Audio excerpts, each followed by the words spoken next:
Cette Jeudi 9 conférence août va maintenant 2018, être ravi de enregistrée. vous retrouver pour ce dernier point bourse.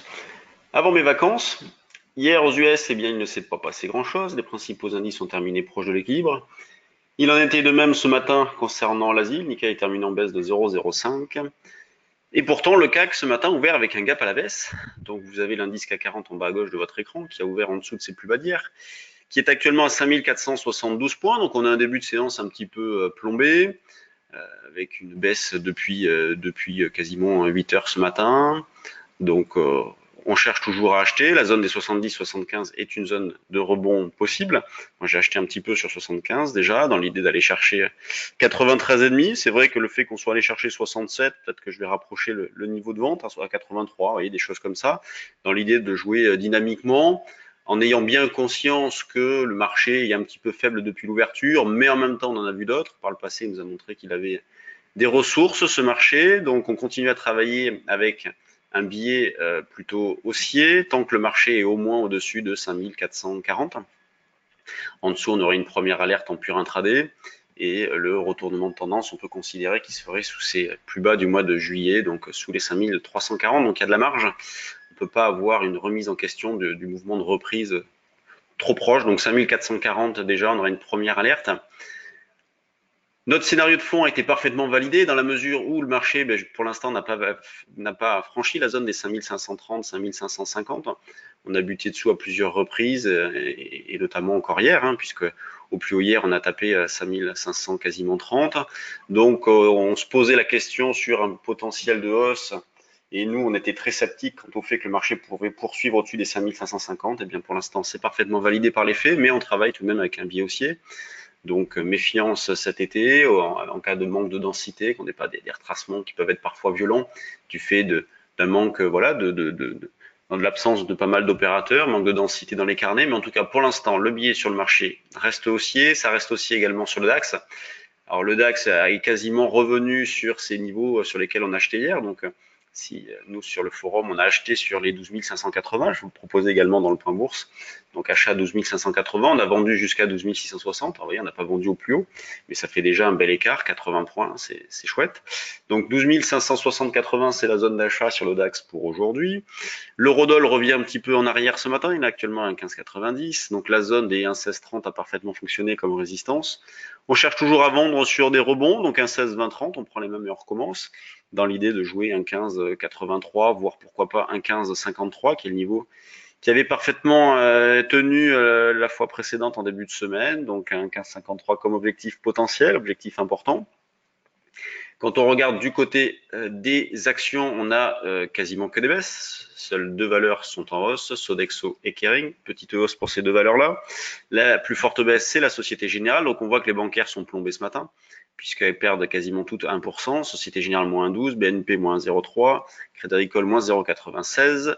Donc on voit décidément que les bancaires ne veulent pas y aller. La hausse de la fin du mois de juillet, correspondait vraiment à des anticipations suite aux résultats. Maintenant que les résultats sont tombés, il n'y a plus rien, elles reviennent en arrière. En ce qui concerne les grosses pondérations, qu'est-ce que l'on a? On a Airbus et Total qui sont en baisse de 0,5. Donc Total a fait un petit double top avec le 31 juillet. Airbus reste au-dessus de sa moyenne mobile. On a Sanofi aussi au-dessus de sa moyenne mobile. Donc elle vient se poser sur la moyenne mobile longue, 21 jours. Donc attention si ces deux moyennes mobiles-là se croisent pour avoir un signal de vente fixé dans un premier temps, avant éventuellement le déclenchement. Quand on regarde du côté des middle small cap, qu'est-ce que l'on a? On n'a pas énormément de valeurs, parce que là, j'enregistre ce point un petit peu plus tard, il est 9h28, on a 40 valeurs, plutôt équilibrées entre les hausses et les baisses. On notera la forte baisse d'Arcos, qui a sorti ses chiffres ce matin, donc baisse du chiffre d'affaires au premier semestre de 30 et quelques pourcents. Donc la sanction immédiate, c'est moins 10, même sur le forum tout à l'heure, je disais, c'est généralement, avant l'ouverture, je disais, celle de la sanction, c'est moins 20 dans ce genre de situation. Tout à l'heure, on était à moins 15, là, on est à moins 10. Décidément, Arcos ne veut pas y aller. Le parcours boursier reste chaotique. Le parcours de la société aussi. On a Sequana qui monte avec un petit peu de volume ce matin. On a Actia, Aiko, Gessi, Nanobiotics, Medasis, Neovax. Donc on a pas mal de pharmaceutiques qui bougent ce matin. Bon, pas une activité débordante quand on regarde le volume. 142 millions, c'est pas beaucoup, mais ça correspond bien à la période, manque d'initiative. Il n'y avait pas d'initiative avant juillet-août. C'est pas maintenant qu'il va y avoir des initiatives qui vont être prises. Tout le monde est plutôt méfiant. C'est ça qui constitue d'ailleurs un rempart à la baisse dans l'état actuel des choses, hein, la méfiance de tous les opérateurs qui sont soit sous-investis, soit couverts avec des options. Moi, c'est mon cas, donc je suis couvert avec des options, avec des stratégies dites de synthétique, call put synthétique. Donc on cherche à revendre ce qu'on a acheté sur le futur. On va essayer d'acheter du DAX vers 12 560-80. On va essayer de vendre de l'eurodoll et sinon on va gérer notre petit solde de vendeur pour essayer de viser un 15,73 voire un 15,53. Et puis après, on va partir en vacances. Donc moi, je vous retrouverai le lundi 3 septembre. Donc on recommencera par des formations, donc initiation, les 3 et 4. Ensuite, on enchaînera avec les actions du 17 au 19. Donc 17, 18, 19, c'est en 3 parties. Et ensuite, donc des formations futures options à Paris, à Bordeaux. Si vous avez de l'intérêt pour les formations futures options à Paris, sachez qu'on est presque complet.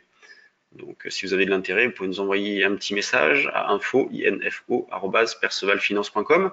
Et ensuite, donc, on refera des sessions de formation à Bordeaux notamment sur les futurs, en ligne pour l'eurodoll. Et en décembre, on fera des révisions gratuites pour ceux qui auront participé à nos stages pendant l'année 2018. Donc, on fera à Paris et Bordeaux des journées de révision.